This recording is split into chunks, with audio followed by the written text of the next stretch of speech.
Politics stood on its head in the House this afternoon. Democrats trying to stop a debate on whether or not to impeach the vice president. Republicans desperately trying to keep the debate alive. Congressman and presidential candidate Dennis Kucinich stood up on the floor of the House to publicly call for what many of his colleagues privately believe, that the vice president should be impeached. Instead of supporting him, his fellow Democrats could not move quickly enough to bury his resolution.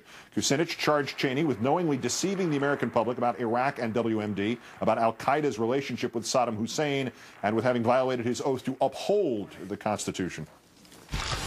The vice president's deception upon the citizens and the Congress of the United States that enabled the failed United States invasion of Iraq forcibly altered the rules of diplomacy such that the vice president's recent belligerent actions towards Iran are destabilizing and counterproductive to the national security of the United States.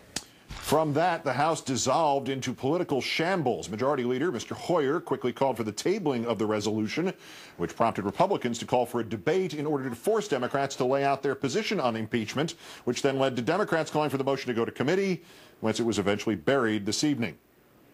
Or was it? According to House procedure, Representative Kucinich could keep raising the impeachment resolution whenever he wants in the House because he introduced it in the form of a privileged resolution. Watch this space, as they say. Joining us now, Rachel Maddow, the host of the Rachel Maddow Show on Air America Radio. Good evening, Rachel. Hi, Keith. All right, who got this wrong? Kucinich for handing Dick Cheney and the Republicans some remarkably undeserved sympathy, or the Democratic leadership for quashing a discussion of whether we have a vice president unfit for office? I think this is an easy one. I think it was the Democratic leadership screwing this one up.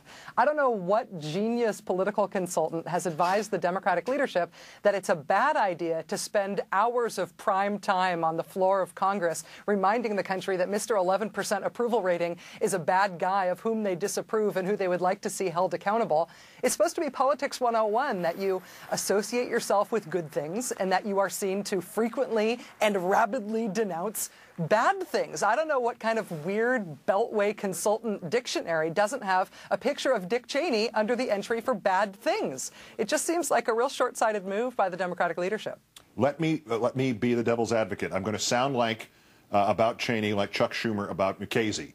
What about the scenario where you actually do this? You impeach Cheney, he's convicted and thrown out in 6 weeks, and Bush appoints his new vice president, Rudolph W. Giuliani or Willard Mitt Romney. What happens then? Well, the reason you impeach somebody is not because you hate them or because they're a bad guy. You impeach somebody because you want to save their office, because you respect their office and you respect the Constitution that granted the powers to that office that exist. And so you impeach Cheney in order to stand up for the Constitution, not because you think he's a bad guy, though he is a very bad guy. And so whether it was Giuliani or Mitt Romney, or actually my pick, the president's brother, Jeb, who they would replace him with, I think that's what you have to swallow in order to stand up for the Constitution.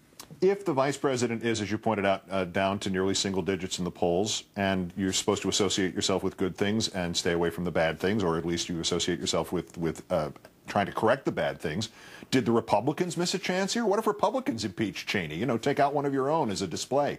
It's so against their political DNA to go for accountability, but it is actually, if in the big picture, it would be a great opportunity for them, because not only could they have themselves a clean break with the Bush administration, which the country hates, but they could also set themselves up with an incumbent to run for president, which is why I always thought that they would retire Cheney somehow, if not impeach him, and bring Jeb up from Florida. Yeah, well, there's still time. Yeah.